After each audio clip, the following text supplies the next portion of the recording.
Hi there, it's Ross here from Football DNA, and today we're going to be looking at 9-3-9 formations, and we're going to focus on our 1-2-4-2. We're just going to look at both in and out of possession, how this formation can be used, and some of the benefits for that too. If we focus on the in possession first, this formation really links to a 7v7 in the respects of it's a 2-2-2. All you're doing is adding wide players in that. But it's a really simple formation for players to understand, particularly if they're moving into 11v11, because all you're taking out is your fullbacks. So when you're playing this formation, adding those fullbacks will really bring this alive to a 1-4-4-2 formation when you're playing 11 aside. So the big thing for me when we're looking at the in possession is that you've got two central forward players that are going to be able to stretch the pitch. You've got the width through your wide players, but also the width that you can create when you're building from the back for your centre back. So there's going to be great deals of space in these central areas, but you'll have, particularly if you're playing against a team with a three-man midfield, there's going to be loads of opportunities for you to create overloads and outnumber them in the middle of the pitch. So how you use that will be really interesting. So whether you have a central midfielder that drops in centrally to make that diamond, and they create, the top of the diamond, and then you've got your goalkeeper supporting that bottom of the diamond. It may be a way. It may be, if they're narrow, that your central wide players drop a little bit deeper to try and get the ball. And again, that might then mean there's a 2v1 created for your central midfielders to try and exploit space, or your centre forward to try and exploit space by dropping in a little bit deeper. But if they stay compact, that will going to give you opportunities of getting out through your fullbacks, particularly if the centre forwards are high, for them to start playing out. So there's lots of ways it can be used, and it may that you decide with your 2-4-2 that you want to play a diamond rather than with wide players, and you want to play a little bit more narrow.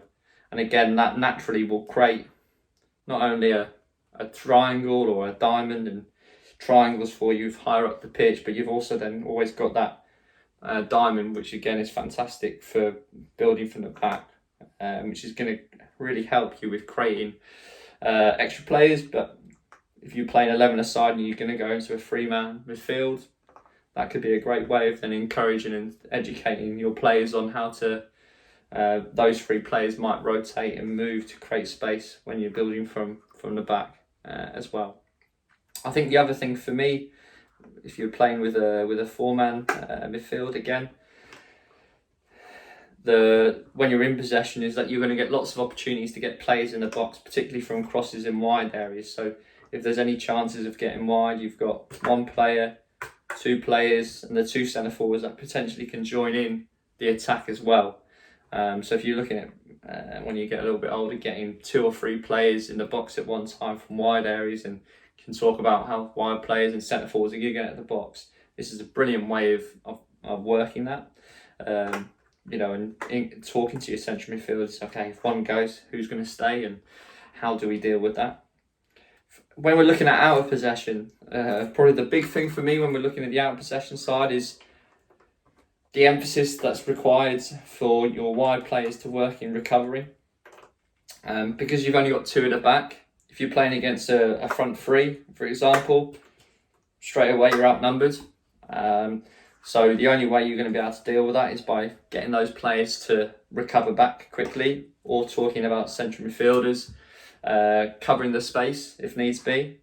But there's going to be lots of situations where in transition you're going to have to deal with 1v1 or 1v2 defending, which again from a development perspective is brilliant for your centre backs and brilliant for your wide players. It's because it's going to really put an emphasis on your wide players having to recover.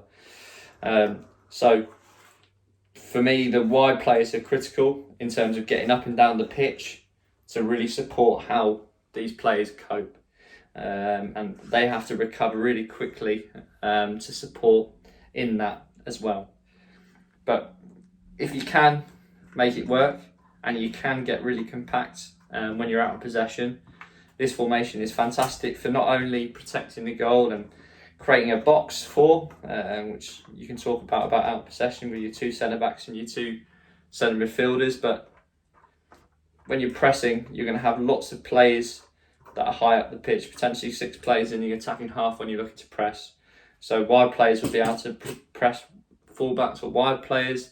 Your central forwards will be ready to press the centre backs. You're going to have good numbers in the middle of the pitch. The only challenges, I guess, will be longer passes in behind, and that might be where you have to then think about, okay, if the ball goes one way, what happens to the opposite wide player? You know, because there's potentially lots of space if we're pressing and covering at the back.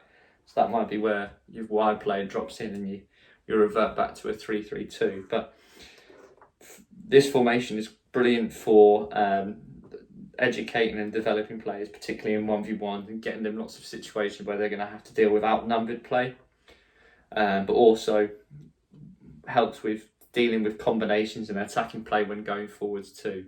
So really, in summary, great formation whether you play it as a diamond or play it as a flat midfield 4. You're going to get lots of width and depth from your centre forwards and your wide players, which is going to really help you to create that diamond when you're building from the back, with the supporting base and the top of the diamond as well, to try and get you out.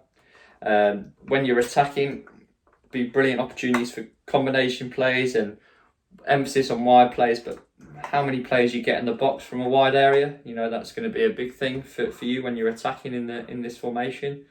And then out of possession, the emphasis on wide players to recover, to get back, to help with centre backs that are maybe dealing with 1v1s or 1v2 situations, or potentially centre midfielders covering space to maybe give you a little bit more of a base as well.